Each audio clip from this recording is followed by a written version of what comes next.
Okay, so I have made my first multiplayer game. So it's called Strike Force Arena. So let's see what the game looks like.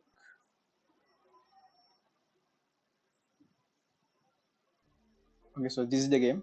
We have two options to select. Either we can play in the single player mode or in the multiplayer mode. Let's play out the single player mode first. Then let's move on to the multiplayer mode. So I'm going to select single player mode. Okay, so this is what the game looks like. So we have few enemies here and there. So when we get close to each these players, sorry, enemies, they are going to follow us, and when we get close enough, they start shooting at us like that. So we can shoot those them back and damage them. So the in total there are four, no, five enemies. So we have to kill all these five enemies in order to win.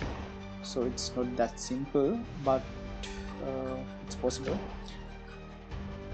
For this, since we don't have much time, I'm going to kill myself so that we can move on to the multiplayer mode.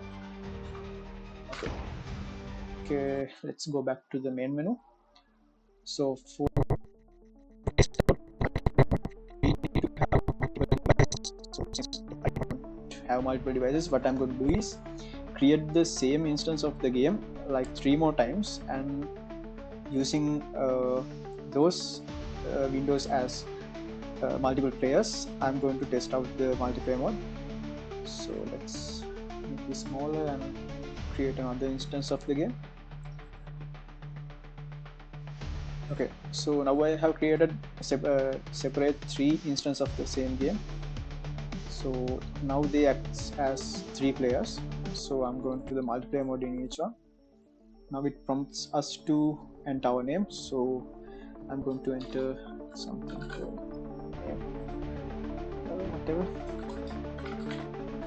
Let's call him Tom. Okay, now I'm going to log in from all the players. Then it takes us to this lobby screen. So we have 4 options here. So we can create a room, join a random room, list rooms, and disconnect. So if we disconnect, it returns to the login page. So we don't have any rooms available currently because we haven't created any. So what I'm going to do now is I'm going to create a room. So let's call it room 1. So after I create this room, the other players should be able to see this room when they list their rooms. Yeah, so as you can see, we can see the room that we have created using this player. But you can see that the only player now available is this player, since the multiplayer game is like we can't play a multiplayer game without 2 players. Because of that, we can't join to the game. So as you can see, when I join this player, so then there are total 2 players. So then we should be able to see the play game button. Yeah, as you can see, then we get to see the start game button, and in our lobby there are 2 players. So I'm going to join this player as well. Okay, join. Okay, now we have 3 players in total. Now we can start the game.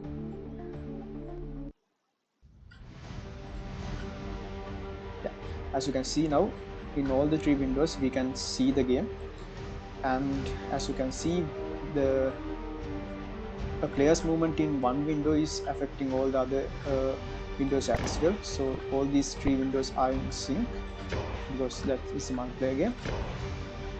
So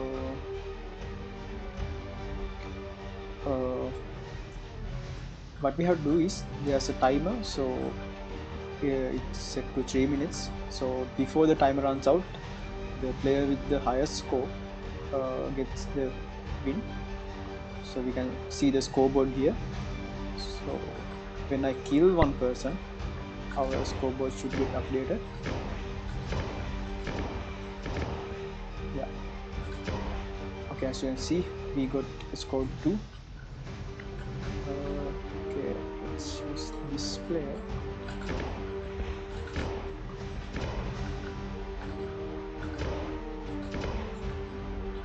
So since I'm the only player who's controlling all these 3 instances, it's not that exciting. But we have real players for this in this game. It's get more excited.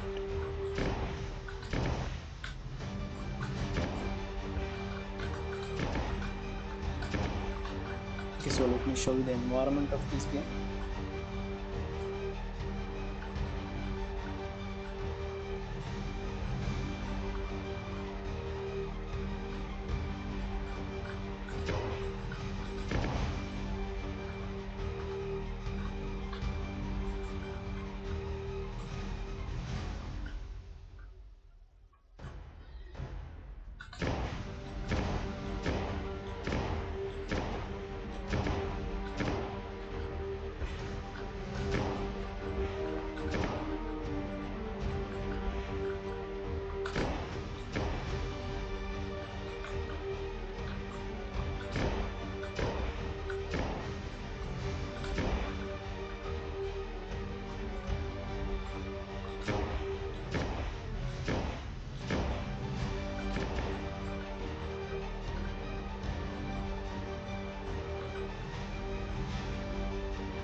Okay, so we have only 20 more seconds left.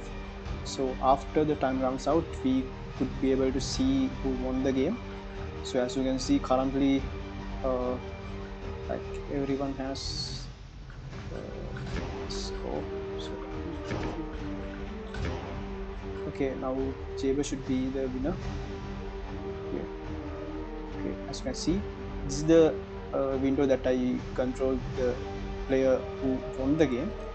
So because of that, we can see that I have won, but in the other windows we can see we have lost the game. So then winner is announced to all the players, and then we can head back to the main menu, or we can play again.